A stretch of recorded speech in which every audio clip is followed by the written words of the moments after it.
Hello and welcome to our homestead. We have roughly 2 acres here in southeast Tennessee. We've been here for about 3 years and we are zone 7B. We've got a lot of stuff going on. We've got some raised beds, we've got chickens and ducks, we've got a forest garden, we've got sheep, we've got all kinds of stuff. So we're gonna go around and look at all these different things and get to show you what we've got going on here.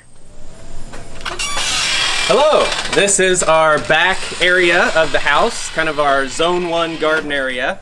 We've got a lot of our veggies growing out here and a lot of our herbs and stuff. So right out here, right outside the door, we've got a lot of our herbs, our thyme, rosemary, lavender, oregano, all that kind of stuff right here. Mostly perennial, but also some annuals in here too. Got some basil and some dill and cilantro. And nice little garden right here, right by our pad where we grill out, and right by our fire pit over here where we hang out every once in a while. Then coming out into the side yard is where we've got most of our raised beds. And you can see the sweet potatoes that are doing extremely well right here. We've got some regular potatoes, we've got some tomatoes, and beets over here, and some other veggies that we've got going on. Some peppers are mixed in. We had carrots in the back that we recently harvested. So over here we've got our herbs and medicinals. We've got a lot of stuff going on there with some mint and lemon balm at the end that's kind of taking over everything. So here we've got some new things that recently got planted by my wife. She planted some okra and some black-eyed peas. Those are just getting started and she recently mulched them in. And this used to be our strawberry bed, but it has been overtaken by weeds and grass and that needs to be redone. So that's the last. As you can tell, we've got a few perennial beds, we've got a lot of annual beds, and then behind you we have a whole row of sunflowers that line our house and our screen porch, and there are always all kinds of bees and different bugs, and birds will come on once the seeds come in and they'll be hanging off of them, and it really brings in a lot of pollinators and a lot of the wildlife. So that's really nice. Coming back over on this side, we've got the rest of our kind of front landscaping bed. We've got a lot of flowers planted in, again, to attract all the pollinators. And most of those are perennial, so we don't really have to worry about doing much management there. So we've got our greenhouse over here. We just put that up this past season, and we use that for hardening off a lot of our seedlings and doing some of our littler stuff and getting it ready, and that worked pretty well. Then coming over here, we've got the brooder where we've put chicks and ducklings that we've had. Right now we don't really have any that are that small. So the ducklings recently got taken off and they pretty much destroyed the whole area. There's not a lot of grass here and they destroyed everything that was there. So it'll take a little while to grow back, but that's a nice little area we have there. And then here is grapes and muscadines. I had planted a few grapes on this side, muscadines on the far side, but as you can tell, if you know, these leaves are the muscadines that are a little more jagged, and then the more broad, rounded leaves are the grapes. And you should be able to tell that there are not very many grape leaves that you can see. The muscadines have done very well and they're kind of taking over, so probably have to move them. But it's producing pretty well. We've got quite a few clusters of grapes that are ripening right now, and we've got some muscadines that are just starting to come in. So looking forward to seeing how those are. We've got, I see one right in here. We've got a big cluster here. If you can see, they're not quite ripe yet. They will turn kind of a purplish color. These are a dark grape, but we've got quite a few of those. They're kind of buried in here, but they are doing pretty well this year. And then back behind them, we have our blackberries, which have done very well. It's kind of the end of their season, so there's not much going on with them right now, but we still do have some berries that are still here that are pretty good. They're kind of a large sweet berry, and there's ants on that one, so I will not eat it. But The plants themselves, the blackberries are doing great. They produced a whole lot this year, and we were getting bowls full every single morning, and they did a wonderful job. As we come around here, just to give you a view, these here are the muscadines. So you can see they're a little smaller, harder. They're green. I believe they will also turn, but they didn't produce last year, so I'm not really sure what they look like. This will be their first year of producing, so a lot of mystery that we'll find out. And then on this other side, when we get through the blackberry tunnel here, we have some raspberry bushes, and the raspberries also did extremely well this year. We were picking them just about every morning for breakfast. Very good, very sweet. We had kind of a second flush starting to come in, so we've got a few. And they're very tasty, very sweet. We eat them a lot of times in yogurt and that kind of stuff. And then at the far end are the mulberry trees. And that's those berries are ones that I had never had before, but now that I've tried them, like them a lot. They're very good. Those trees are only about 2 years old. And as you can tell, they're already probably 15 feet high or more. And they're growing very quick, very well. They're just now starting to produce. This year we got a few berries off of them. So looking forward to that. And if you can tell behind this fence line, where it looks pretty overgrown, this is the back side of the chicken yard and orchard. And so this is where the chickens will come and they enjoy the shade back here. And so with these blackberries, the raspberries, the mulberries, a lot of the extra berries and the overgrowth goes over the fence, and that gives them some extra food as well. They can forage on the berries and they really like that.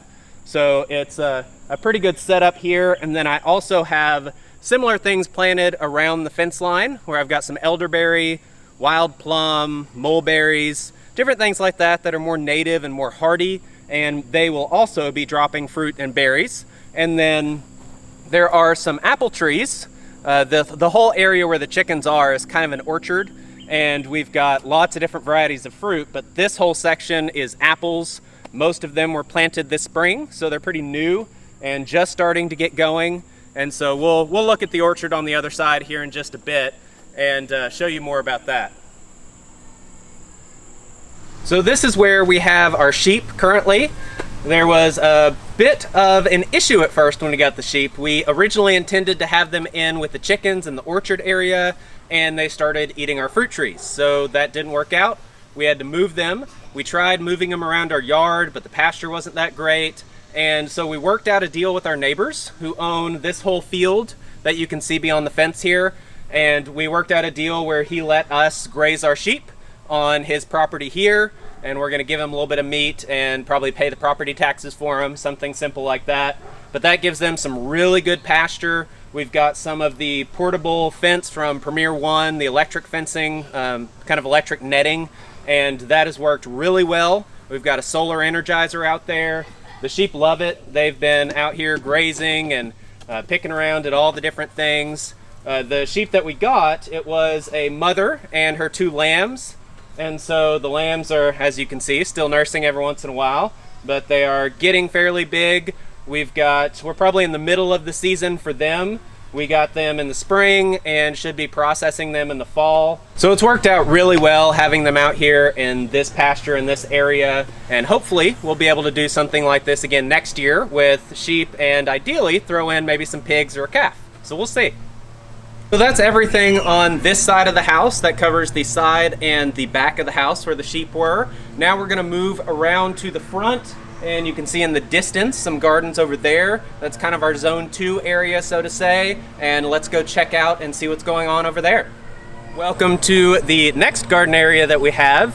Here we've got a lot more raised beds, and then behind this area and to the side is kind of what I call my forest garden, kind of berry patch area. And then in front, all on the front, all down this fence line is nothing but flowers. We've got a few herbs here, some lavender at the beginning and a few mixed in, but a lot of annual flowers, some sunflowers, a lot of pretty stuff, a few perennials mixed in, but that really makes it pretty as you come up the drive and kind of hides the fence line a little bit, but also again, brings in a lot of the wildlife and the pollinators, which is really good for the garden. So this is our first year that we're trying out corn. As you can tell, the stalks are looking very nice and it's starting to come in. So we're pretty excited about that. We've got some green beans that are finishing up their life. As you can tell, they're not looking all that great anymore, but they had been producing really well for us over the season that they've been in. Over here, we've got some more sweet potatoes and some okra that's a little more mature than the batch on the other side, and it seems to be doing well. We've got pretty good soil in all these raised beds. With them being raised beds, we've been able to import the soil, a lot of compost, a lot of leaf mulch, things like that. We've got these arches, the cattle panel arches that we tried out this year, and we were not very diligent on training the vines up them, as you can tell, so we did not make full use of those, but we think we like those.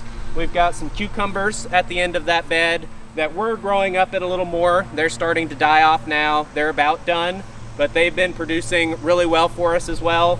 And then we've got a bed all across the fence line on the back where we grew some potatoes, some cucumbers, some squashes and zucchinis, lots of the things that kind of overtake an area.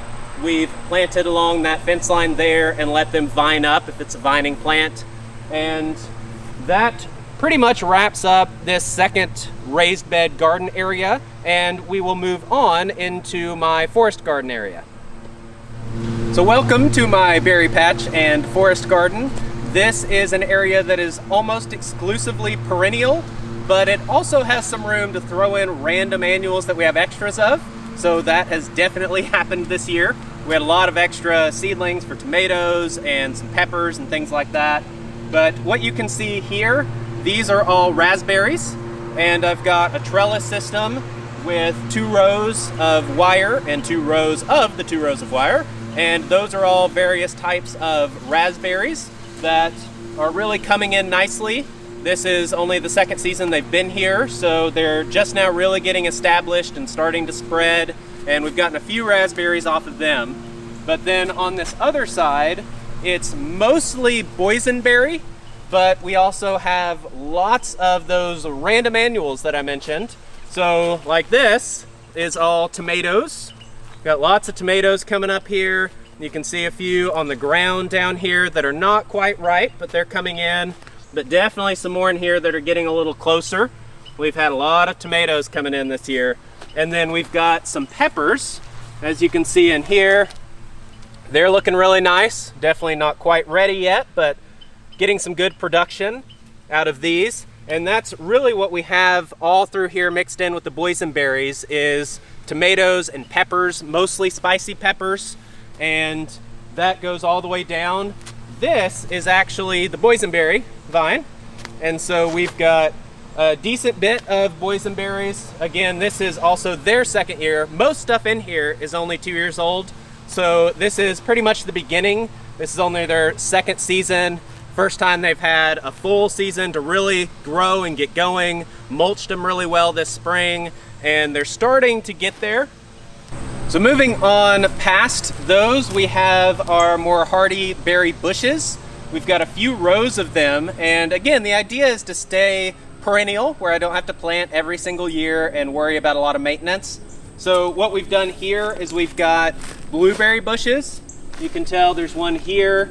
Again, they're pretty new, so they're just getting established, but we've got a whole row, a staggered row of blueberries all the way down, and underneath here, this whole ground cover is strawberries.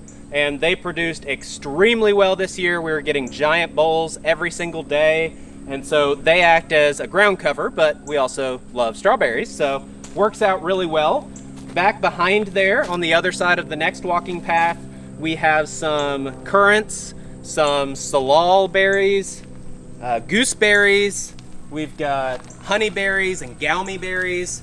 We've also got some goji berries on the far side at the end past the blueberries, and really all different kinds of berries. Pretty much any berry that grows well in our area, or is supposed to. I think we have, at least all the yummy ones. That's the goal. And so with all of those, we've got strawberries under a lot of them, and that second row has more herbs. We've got some sage, some thyme, we've got here some lemon balm, We've got lots of different things. I've got some kale that's planted in between a lot of them as well. So as we move over into this section over here, this is the extension of that back row that you saw. It comes all the way around and up here. The various types of berries kind of stop here with honeyberries. We've got 3 honeyberries, or some people call them haskcaps. They have yet to produce, but I'm very excited about trying those. And then you can see that there is some kale, there is some various types of herbs as you get over there. We've got some asparagus, we've got some chives, we've got different kinds of greens. Most of this is all, again, perennial. We've got a few volunteer tomatoes that randomly popped up from the compost. Then I do have a row of cilantro, or a few rows. We love cilantro, and it reseeds really well. So even though it's not perennial, it pretty much does come back every year.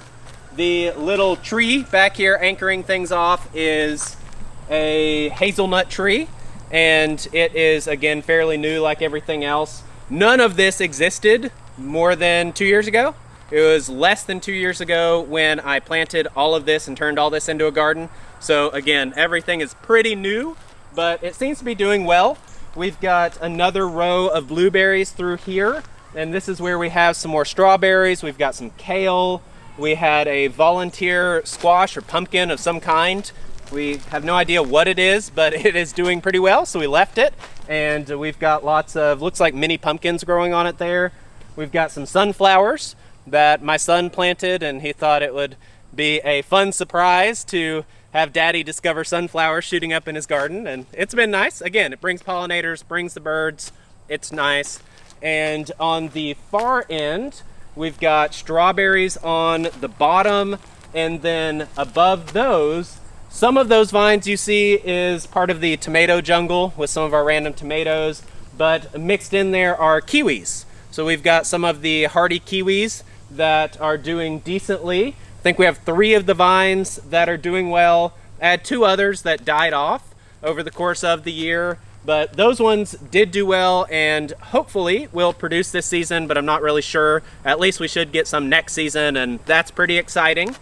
Then moving on to the end over here is where we have a few blackberry bushes, but you can't really see them very well because all of this is a solid wall of tomatoes. So again, we had 1 million tomato seedlings, it seemed like, planted them all over the place. Anywhere where we had a fence and it wasn't crowded already, we put a tomato seedling. So they're doing really well. We have a whole wall of them there, and on the back side of that is that flower strip that I had pointed out early on. So that kind of wraps up this forest garden area, and then we'll show you on the other side of the fence our experiment in hay bale gardening that is coming up.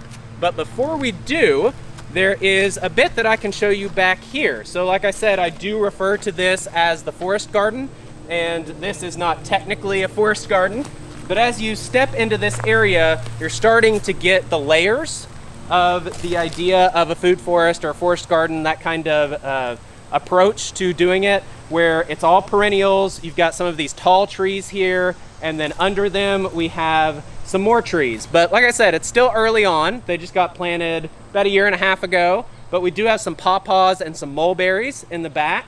We've got some high bush cranberries, some spice bush, and a few other bushes that are in this grassy area. We've got some hazelnuts as well. So we kind of staggered them with the taller ones in the back and staggering them down, doing the layers with the smaller ones in the front, and all with these larger trees, anchoring them on either side, and the things that like shade under the trees, like the currants and the gooseberries, and the things that do not like as much shade kind of in the middle. So again, we've got the pawpaws on either side that get a decent bit of shade, and they do well in that environment. And then some of the other things that don't like the shade quite as much, we've got them kind of in this middle area where they get a lot more sun. Now the other part of this that you probably notice is these giant stacks of wood.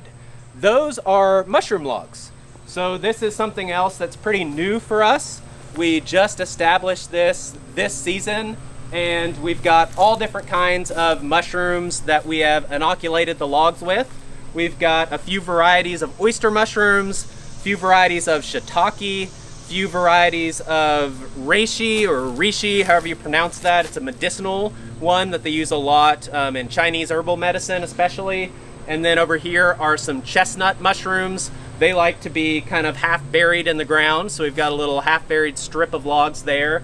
And those, like I said, we just started this season, so especially with some of these logs being very large, it'll probably take a year or so before the mycelium colonize the whole thing and it starts to actually fruit mushrooms. But hopefully next year we'll actually start harvesting quite a bit of mushrooms off of those.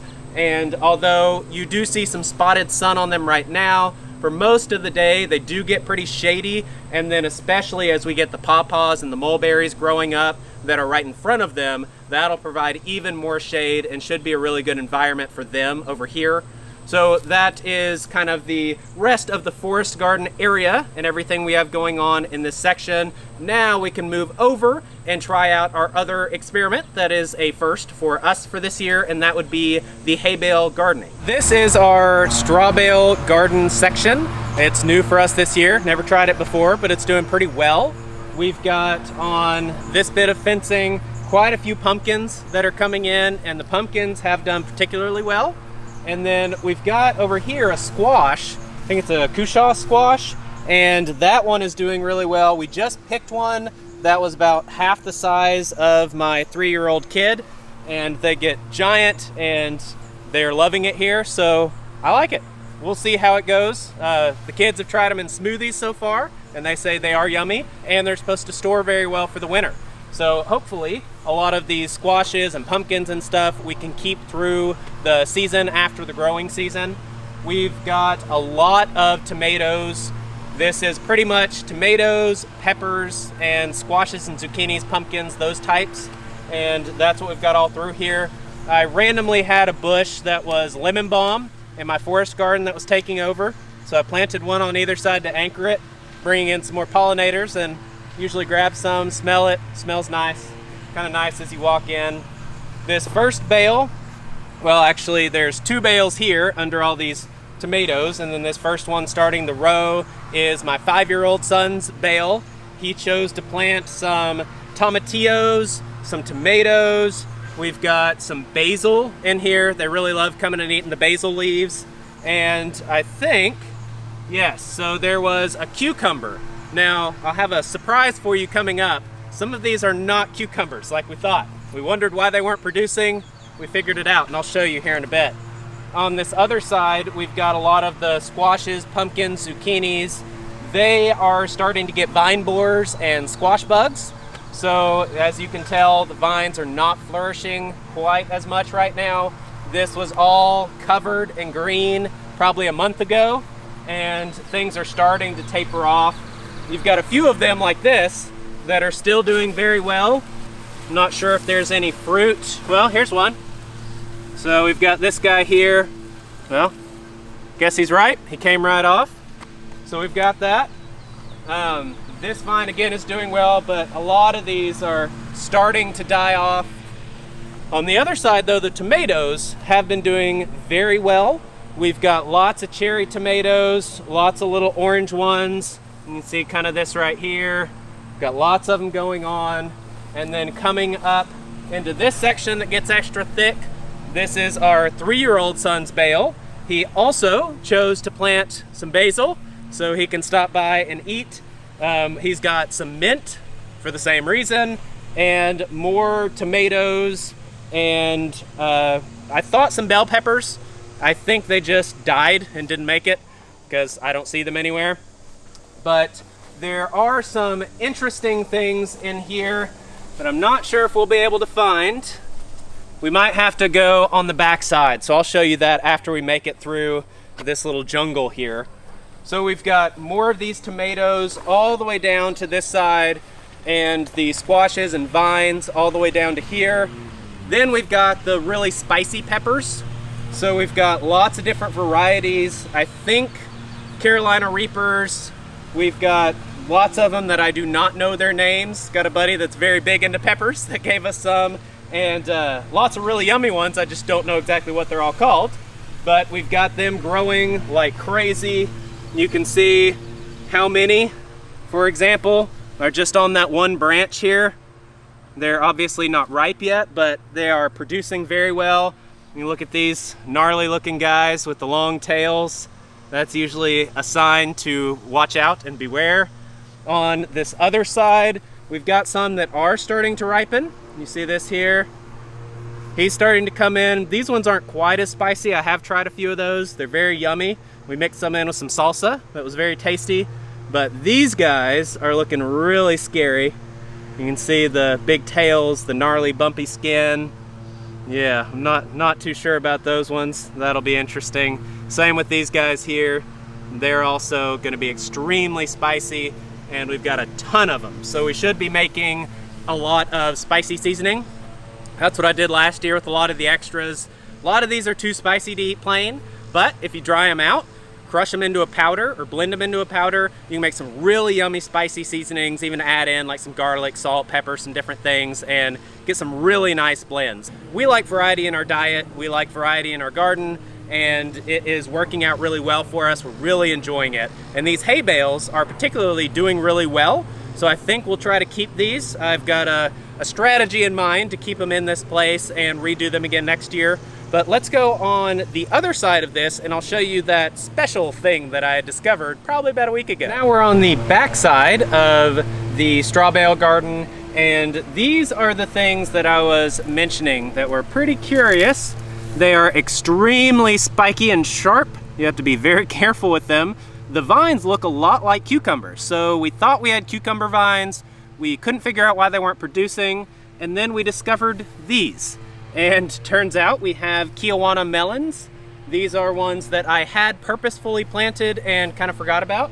So we had done some seedlings this year that we labeled and then kind of lost the labeling, and a bit of a mix up. So we have a lot of stuff going on in the garden that we're not quite sure what it is. But these are especially interesting. They'll start to turn this yellowish color, and this is the closest one to ripe that we've found so far. I might actually harvest it early just out of curiosity because I'm really interested. They're supposed to be kind of like a cucumber taste almost, and the insides are kind of like a jelly. I've seen videos of people eating them, but I've never had them myself. So that'll be really interesting, and it was a very curious discovery, especially when the little kids came and found them and they had no idea what they were looking at. So really looking forward to seeing what these are. Now that we're done up here, we're gonna get a little further away. That'll be kind of our zone 3, zone 4 areas, and we'll look at that and we'll loop ourselves all the way back around towards the house to the orchard area. So we're gonna go see what's down at the bottom of the yard down here, go look at the pond, where hopefully there'll be some ducks in there and who knows what, maybe some frogs, and then come up into the orchard with the chickens and ducks and wrap up there. This is a good example of something I had mentioned earlier around by the garden by the house, that we had some different things planted along the perimeter of the property. Now over here you can see this taller tree, not the big one behind it is a dogwood, but in front of that, this taller small one is a mulberry. We've got a few mulberries planted, kind of going all along the fence line. We got more high bush cranberries. We've got hazelnuts. We've got, what else? June berries, or some people call them service berries. We've got quite a few different things like that that are planted all on the property, all on the perimeter, and that should be producing and not only feeding us, but feeding the wildlife and keeping them off of our things that we don't want them on. And they are typically more native varieties that do pretty well without a lot of management. So that seemed to work out pretty well to have those all around the outskirts of the property. But then coming into this area, so this is a high bush cranberry here, and produces a cranberry-like berry, but they're not technically cranberries. But moving over here, this is the beginning of the figs. So we've got quite a few figs that are coming all the way up here. You can kind of see them staggered in. The 3 bigger bushes are about 2 years old, but these smaller ones like this, I just planted in the spring. We had some late frosts and wiped out all the leaves. I was afraid they all died, but they came back, as you can tell. So we're gonna have quite a few figs as the years progress. We've got 1, 2, 3, 4, 5, 6, 7 different fig bushes, and an 8th one that's only about 2 inches tall that may or may not survive. We'll see. And those I'm definitely looking forward to. Figs are extremely good. They grow really well around here, so that should work out really well for us. Then on the other side of the drive, we've got these bushes that you can see kind of along here. These are all blueberry bushes. We had a local store that had a big sale on food producing bushes in the fall. They were clearing everything out and got them for I think like 80% off. Got a whole bunch. This was this past fall, and they're already producing fairly well this season. And they're pretty yummy. They're fairly sweet, some good varieties here. And we've got them all along the drive here and kind of wrapping around past the gate. Then the other thing that I got in this at the same store on clearance was some muscadines. So if you can see this vine here, these are muscadines. They have not produced yet. I don't know if they'll produce this year, probably next year. But we've got those, and then we've got others that are growing on the fence line heading down. Then we've got some blackberries that are right up against the fence over here behind the blueberries. And they actually did produce this year, their first season. And we've got 1, 2 over on this side, and then 3, 4 on the far side of the gate. So we've got a nice little berry patch down here. I need to mulch it all in. Definitely a little behind on the maintenance work on all this, but that's part of having a homestead. And that kind of wraps up where we are here. And then what we'll do is go down through that gate and down to the area past this trailer, and that is the pond area, and I'll show that to you. This is our pond area where we have a recently dug out pond. This was just done last fall, and it's currently midsummer. So this is its first full season. It's not retaining water perfectly, so ideally it will be about probably 6 feet taller than what it is now. We've had quite a bit of a drought recently, had a few good rains last week, but it had been months before we had gotten a significant amount of rain, and it's really dropped down. But as you can tell, there's a few pond plants in there that are alive, and they are hopefully doing well. They're new. I've got some different bulbs that are planted down at the base. There's some corkscrew willow that's out here. But the main thing is we just wanted to have a more diverse habitat. We've got frogs and tadpoles already. We've got ducks, and so they enjoy the pond sometimes. And there are fish in there. So ideally we can fish and catch some fish. And I think that it'll be a good addition to our whole setup here on our homestead. On that back fence back there, there are some vines all along that back fence, as well as next to us over here, that are muscadines. Most of them were already here, and then a few of them were ones that I had planted, like I showed you up by the blueberries. And so we've got that. We've got more things planted along the perimeter of the fence line, like I've talked about before. On this row beside us here, it's all hazelnuts. So I've got probably 20 or so hazelnut bushes planted all along this fence, muscadines all along the side, a few mulberries in the back. And so we should get a good variety of some more native things that grow very well and are very hardy in our climate especially. And the trailer up there is there because at some point in time this spring when we got sheep, we tried them in here and they were eating our fruit trees and we had to move them. Well, one of the things we tried was to have them down here at the pond area, and so I brought in the trailer. That was their home and their shelter. Well, the pond area, since it was all redone last fall, doesn't really have good pasture, and that's why we ended up moving them to the field behind the house. But still haven't moved that trailer out of here.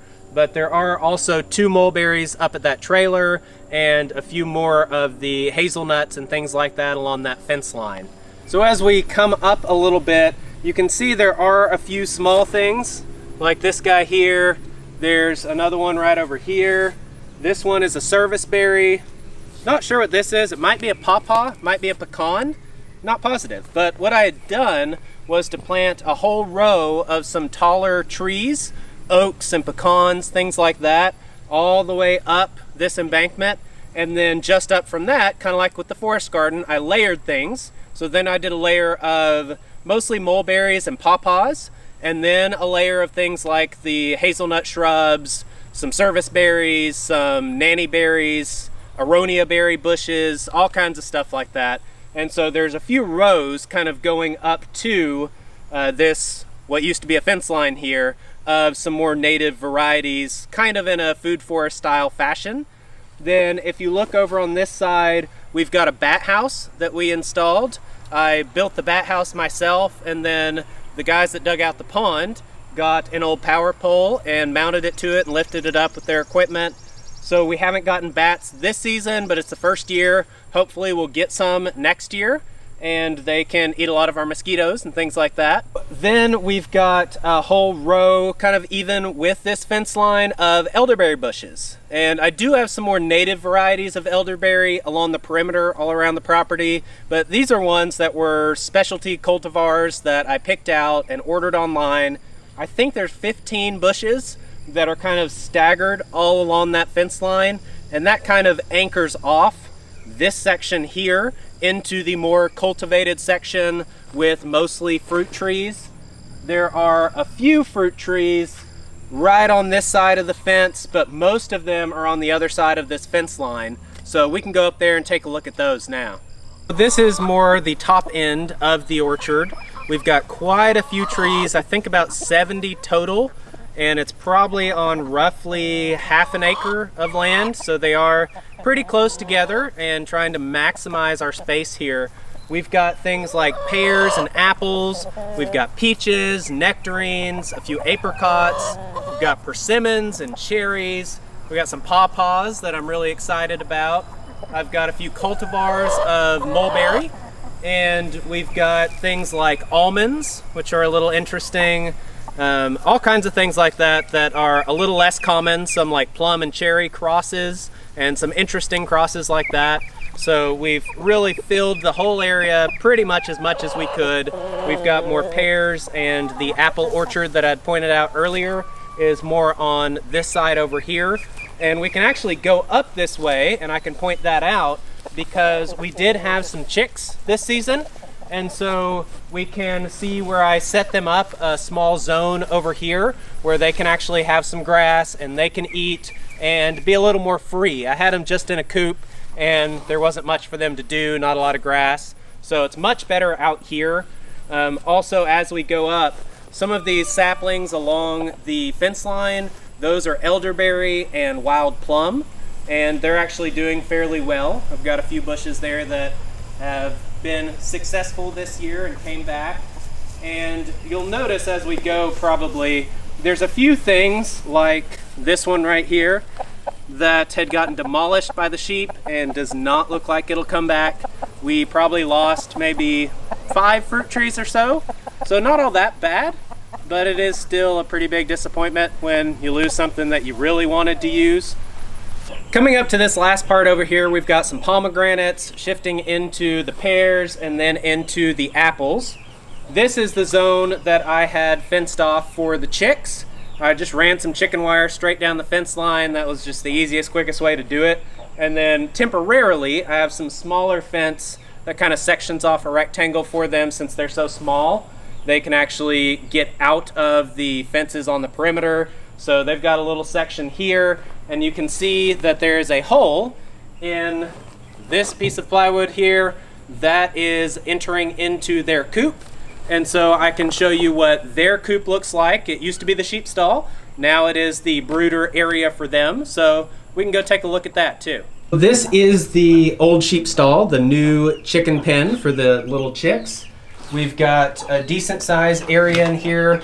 I had a few friends come over and help me frame this in. You can see where I cut the door there, and they're exiting into that yard that we just saw.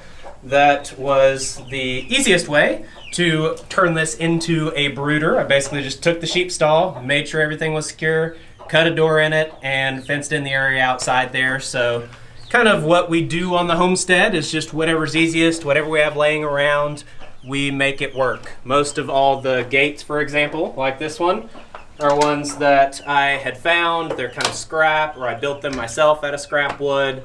That's kind of just how everything is. Actually, this whole sheep stall was built out of scrap wood that I already had as well. And the same I can say of these over here. So we've got, first off, the duck pen.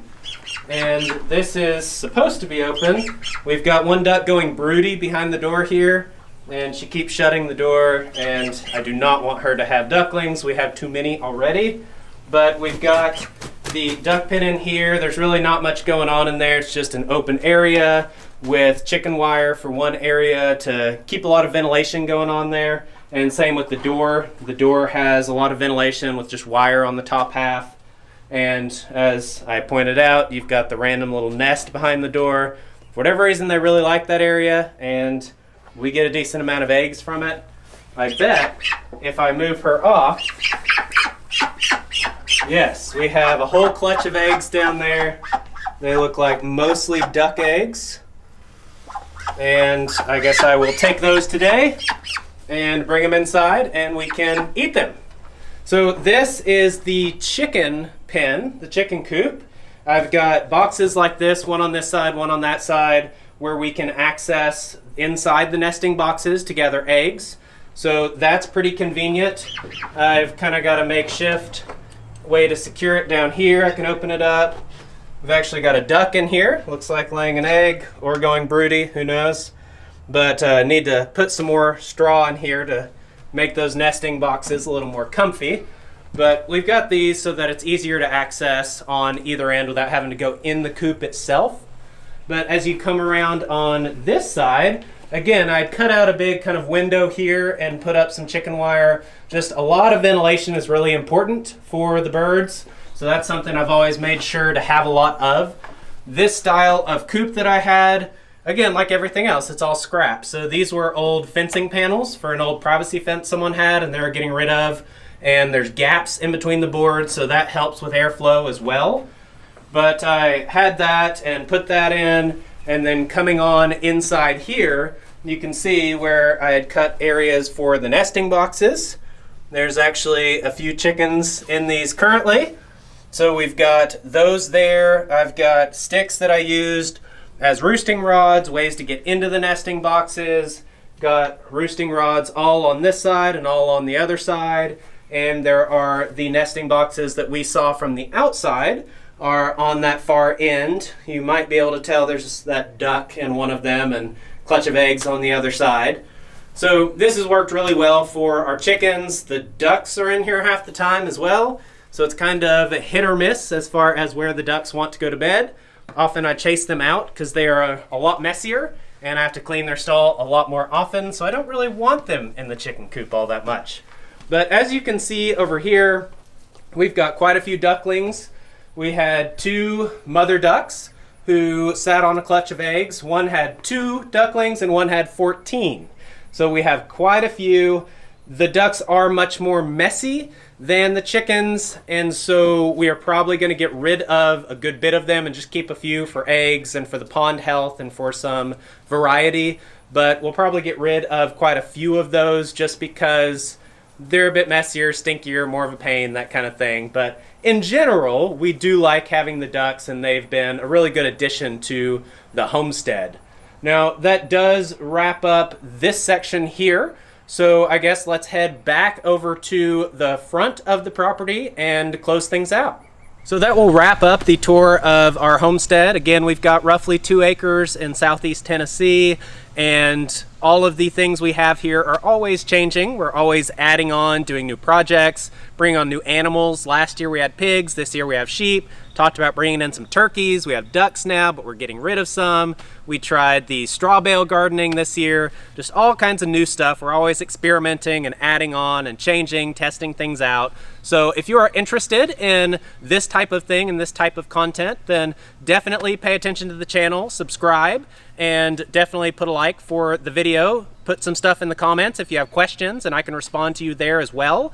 And I will try to keep you guys updated on the various projects that we have going on, try to do some more focused videos on some of these different sections and aspects of the homestead. So thank you very much for watching. My name is Joshua. This is our homestead. We'll see you next time.